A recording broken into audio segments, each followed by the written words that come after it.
అలాగే వీడియో చూస్తున్న వారందరికీ క్రీస్తు నామాన్ని వందనాలండి.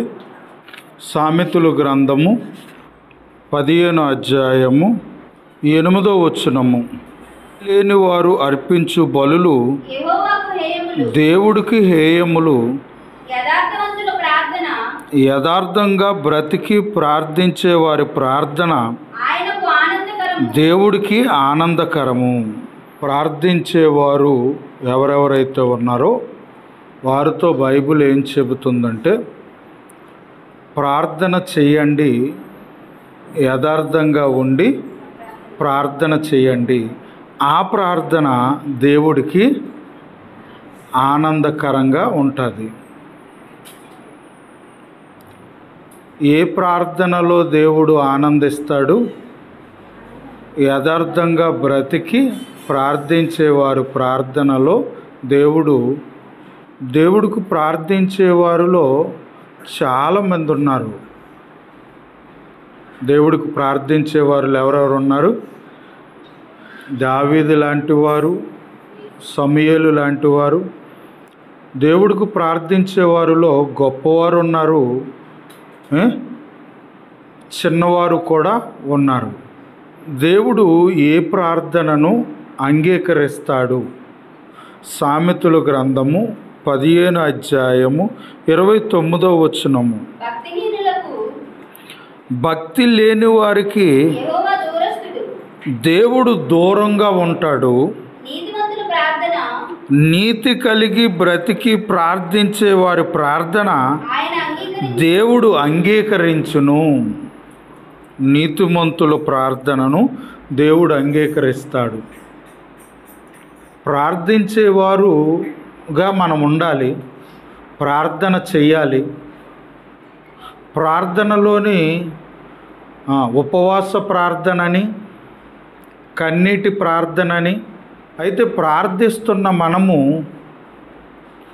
మన ప్రార్థనను దేవుడు అంగీకరించాలంటే ఎలా ఉండి ప్రార్థన చేయాలి అన్నది కూడా మనము తెలుసుకోవాలి.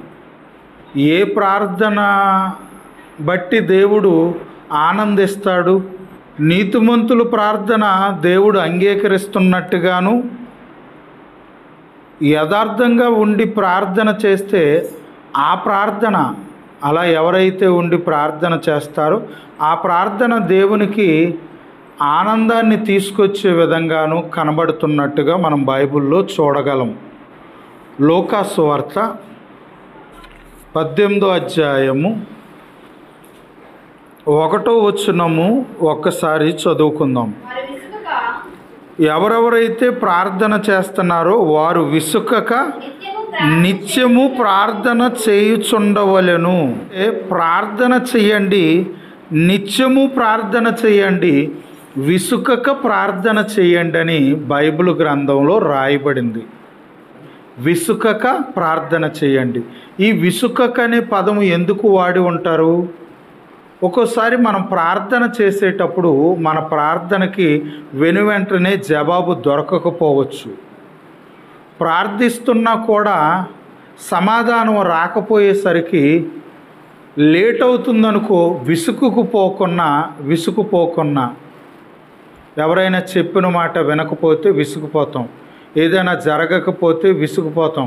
ఏదైనా అనుకున్న టైంకి భోజనం 12 గంటలకు పెట్టాలనుకోండి, 1 గంటకు పెట్టాలి. 1 గంటకు పెట్టవలసిన భోజనం 2కో 3కో పెడితే విసుకొస్తుంది. అంటే అనుకున్న సమయానికి కొన్ని జరగకపోతే విసుగుపోతుంటాం. అయితే ప్రార్థన చేసేటప్పుడు దేనికైనా జవాబు వెనువెంటనే దొరకకపోతే మొదట మీరేం ఆలోచించాలంటే, ప్రార్థన ఆపకూడదు, ప్రార్థిస్తూ ఉండాలి. అందుకే ఈ పదాన్ని దేవుడు వాడి ఉంటారు. ఈ పదాన్ని దేవుడు మనకి చెప్పుంటారు. వారు విసుకక నిత్యము ప్రార్థన చేయవలెననుటకు యేసు వారితో ఈ ఉపమానము చెప్పెను. మంది క్రైస్తవుల జీవితాల్లో ఏముంటుందమ్మా? ప్రార్థన ఉంటుంది. పాటు క్రైస్తవుల్లో ఏముండాలి? దేవుడు కొరకు బ్రతికే జీవితము కూడా ఉండాలన్నమాట. లూకాసు వార్త 6వ అధ్యాయము 12వ వచనము. ఆ దినముల యందు ఆయన ప్రార్థన చేయుటకు యేసు ప్రార్థన చేయుటకు కొండకు వెళ్ళి కొండకు వెళ్ళి దేవుణ్ణి ప్రార్థించుట యందు రాత్రి గడిపెను. బాగా వినాలి. ఆ దినముల యందు యేసు ప్రార్థన చేయుటకు కొండకు వెళ్ళెను. అంటే యేసుక్రీస్తే ప్రార్థన చేస్తున్నట్టుగా బైబిలులో మనకు కనబడుతుంది. కాబట్టి మనము కూడా ప్రార్థన చేయాలని, నిత్యము ప్రార్థన చేయాలని, విసుకక ప్రార్థన చేయాలని బైబిల్ గ్రంథంలో దేవుడు రాసి మనకిచ్చాడు. ఇక్కడ యేసుక్రీస్తు జీవితంలో ప్రార్థన ఉన్నట్టుగా కనబడుతుంది. అంటే యేసు జీవితంలో ప్రార్థన ఉంది. అయితే మన జీవితాలలో ఒక్కొక్కసారి ప్రార్థన ఉంటుంది, కానీ ప్రార్థనతో పాటు మిగిలినవేవి మన జీవితాలలో కనబడవన్నమాట. అవి కూడా కనబడాలని బైబిలులో రాయబడింది. లూకాసు వార్త 4:43 యేసు నేనితర పట్టణముల్లోనూ దేవుని రాజ్య సువార్తను ప్రకటింపవలను, ఇందు నిమిత్తమే నేను పంపబడితేనని వారితో చెప్పాను. ఏమని ఇక్కడ రాయబడిందంటే, యేసు జీవితంలో ప్రార్థన ఉన్నట్టుగాను, ప్రార్థన తండ్రికి చేస్తున్నట్టుగాను కనబడుతుంది. అలాగే యేసు జీవితంలో ఏముందంటే, దేవుని రాజ్య సువార్త పనిలో ఈయన వెళుతున్నట్టుగా, దేవుని రాజ్య సువార్తను ప్రకటిస్తున్నట్టుగా, నేను కూడా ఇందు నిమిత్తమే పంపబడితేనని చాలామందికి చెబుతున్నట్టుగా కనబడుతుంది. మన జీవితంలో ప్రార్థన ఉంటుంది, దేవుని పని చేయాలనే ఆలోచన ఉండదు. మనము మన పనుల్లో ఉన్నట్టు దేవుడు పనుల్లో కూడా ఉండాలని బైబిల్ చెబుతుంది. మనము మన పనుల్లో ఉంటాము, దేవుడు పనులను పక్కన పెడుతుంటాము. మన కార్యాలను చూసుకోవాలి, ఇతర కార్యాలను చూడాలి, యేసుక్రీస్తు కార్యాలను కూడా చూడాలని పరిశుద్ధ గ్రంథమైన బైబిలు మనకు చెబుతుంది.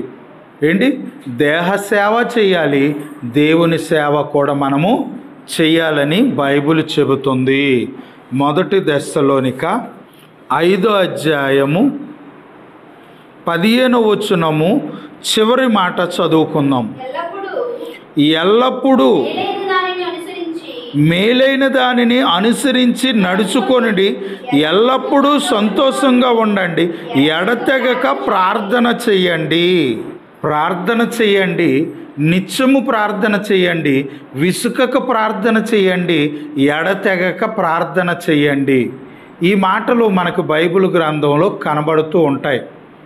అయితే క్రైస్తవులుగా మనము ప్రార్థనా జీవితం అనేది ఎంత ప్రాముఖ్యమో, దేవుడిలో ఎదగటము, బైబిల్ చదవటము, పాటల్లో ఎదగటము, భక్తిలో ఎదగటము, బోధలో ఎదగటము, ఆదివారము దేవుని మందిరానికి రావటంలో ఎదగటము, ఇలా అన్నిటిలోనూ ఉండాలని, అన్నిటిలో ఎదగాలని బైబిల్ చెబుతుంటే, మనము కొన్నిటిలో మాత్రమే, ఒకదానిలో మాత్రమే మనం ఎదుగుతున్నట్టుగా మన జీవితాలలో కనబడుతుంటుంది. ఉదయం లెగిస్తే ప్రార్థన చెయ్యాలా వద్దంటే ప్రార్థన చెయ్యాలి. పేతురు, యోహానులు ప్రార్థన చేసుకోవడానికి దేవాలయంకు వెళ్ళినట్టుగా, మధ్యాహ్నము 3 గంటలకు వెళ్ళినట్టుగా బైబిలులో మనకు కనబడుతుంది. అలాగే పౌలు గారిని చెరసాలలో వేసేటప్పుడు, అంటే ప్రార్థనా జీవితం అనేది ప్రతి క్రైస్తవ జీవితంలో ఉండాలని బైబిల్ మనకి బోధిస్తుంది. అపోస్తుల కార్యములు 16:25 పౌలు గారును శీల గారు చెరసాలలో ఉన్నారు. చెరసాలలో ఉన్న పౌలు శీలలు ఏం చేస్తున్నారంటే, అర్ధరాత్రి వేళ పౌలు శీలయు దేవునికి ప్రార్థించుచు కీర్తనలు పాడుచుండిరి, ఖైదీలు వారితో పాటు ఉన్న ఖైదీలందరూ వినుచుండిరి. ప్రియమైన దేవుని పిల్లలారా, అంటే ప్రార్థన అనేది ఉండాలని, పగలు కూడా ప్రార్థన చేయాలని, రాత్రి కూడా ప్రార్థన చేయాలని, విసుకక ప్రార్థన చేయాలని, నిత్యము ప్రార్థన చేయాలని, ఎడతెగక ప్రార్థన చేయాలని పరిశుద్ధ గ్రంథంలో రాయబడింది. దీనితో పాటు అన్నిటిలో కూడా ఉండాలని బైబిల్ చెబితే క్రైస్తవులు ఒక ప్రార్థన విషయంలోనే ఎదుగుతున్నారు కానీ బైబిల్ చదవటంలో కానీ దేవుని మందిరానికి రావటంలో కానీ దేవుని సేవకుల వారి ద్వారా వచ్చే ప్రతి బోధను వినటంలో కానీ భక్తి జీవితంలో ఎదగటం కానీ దేవుని మందిరానికి మానక తప్పక కూడుకోవాలన్న విషయాలలో చాలామంది క్రైస్తవులు ఎదగటలేదు. సమస్త విషయాల్లో మనం ఎదగమని బైబిల్ చెబితే కొన్ని విషయాల్లో మాత్రమే మనం ఎదుగుతున్నట్టుగా బైబిల్ గ్రంథంలో కనబడుతుంది. కొలస్సీ పత్రిక 1వ అధ్యాయము 9, 10, 11, 12 వచనాలు కలిపి ఉంటాయి, చదువుకుందాం. అందుచేత ఈ సంగతి గురించి వినిన నాటి నుండి మేమును మీ నిమిత్తము ప్రార్థన చేయటం మానక. మేము ఒక సంగతి విన్నాము, ఆ వినిన నాటి నుండి మేము ఏం చేస్తున్నామంటే మీ నిమిత్తం ప్రార్థన చేయటం మానలేదు. సంఘం ఎదగట్లేదు అనుకో, సంఘం ఎదగటానికి ప్రార్థన చేయాలి. మంచి వాక్యం దొరకట్లేదనుకో, మంచి వాక్యము దొరకాలి. మంచి బోధకులను పుట్టించండి. ఆత్మను రక్షించే బోధలు కూడా చేయగలిగే బోధకులను పుట్టించండి. ఇలా కొన్నిటి కొరకు మాత్రమే ప్రార్థన చేస్తున్నాం కానీ అన్నిటి కొరకు మనము ప్రార్థన చేయట్లేదు. ప్రతి అంశము కొరకు ప్రార్థన చేయాలని బైబిలు చెబుతుంది. ప్రార్థనతో పాటు అన్ని విషయాల్లో ఎదగాలి. ఇక్కడ ఏమంటున్నాడండి? ప్రార్థన చేయటం మానక మీరు సంపూర్ణ జ్ఞానమును ఆత్మ సంబంధమైన వివేకము గలవారును ఆయన చిత్తమును పూర్ణముగా గ్రహించువారుగాను ప్రతి సత్కార్యములో సఫలులగడానికి ప్రతి విషయములోనూ జ్ఞానమందు అభివృద్ధి పొందాలి. అన్ని విషయాల్లోనూ ప్రభువును సంతోషపెట్టినట్లు. ఏంటి ఈ విషయాల కొరకు ఎప్పుడైనా ప్రార్థన చేశామా? అన్ని విషయాల్లో నేను దేవుడా నిన్ను సంతోషపెట్టాలి. ఎన్ని విషయాల మీద ప్రార్థన చేయాలి, ఎన్నిటి కొరకు ప్రార్థన చేయాలి. కానీ మనం కొన్నిటి కొరకే ప్రార్థన చేస్తున్నాం. పోనీ అన్నిటి కొరకు ప్రార్థన చేయలేదు, కొన్నిటి కొరకే చేస్తున్నాం. పోనీ కొన్నిటి కొరకు ప్రార్థన చేస్తున్న మనము అన్నిటిలో ఎదగాలని బైబిల్ చెబితే ఒక ప్రార్థనలో మాత్రమే ఎదుగుతున్నాం, మిగిలిన విషయాల్లో వెనకబడిపోతున్నాము.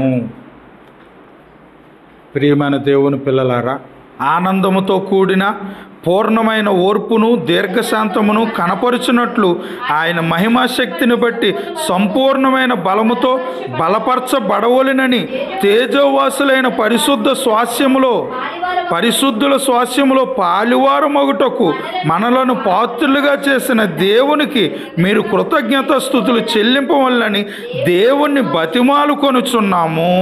వారు ప్రార్థన ఇలా చేస్తున్నారట. మేము కొన్ని సంగతులు వినిన నాటి నుండి మీరందరూ కూడా ఇలా దేవుడిలో ఎదగాలి, ఇలా గొప్పగా వాడబడాలి. ఇప్పుడు ఒక సేవకుడిని మా మధ్యకు రప్పించావు తండ్రి. మేము ఇప్పటి వరకు వినలేని గొప్ప మాటలు ఏవైనా ఉంటే అవి మాకు అందించు. ఆ మాటలతో మేము నింపబడి ఆ మాటల ప్రకారంగా మేము బ్రతికేసి ఆ మాటల ప్రకారంగా అనేక మందిని నీ వైపు నడిపించేసి నీ మార్గంలో నడవటానికి మంచి మంచి మాటలు మాకు అందించే శక్తిని ఆ దైవజనుడికి దయచే తండ్రి అని ఏ రోజైనా ప్రార్థన చేస్తామా? ప్రార్థనలో కూడా మనం వెనకబడిపోయే ఉన్నాం. ప్రార్థనలో ఉన్నామని అనుకుంటాం. ప్రార్థనలో ఉన్నావు, అది నిజమే. కానీ అన్నిటి కొరకు ప్రార్థన చేయాలన్న విషయంలో నువ్వు వెనకబడిపోయి ఉన్నావు. ఫిలిప్పు పత్రిక 1వ అధ్యాయము 9, 10, 11 3 వచనాలు కలిపి ఉంటాయి.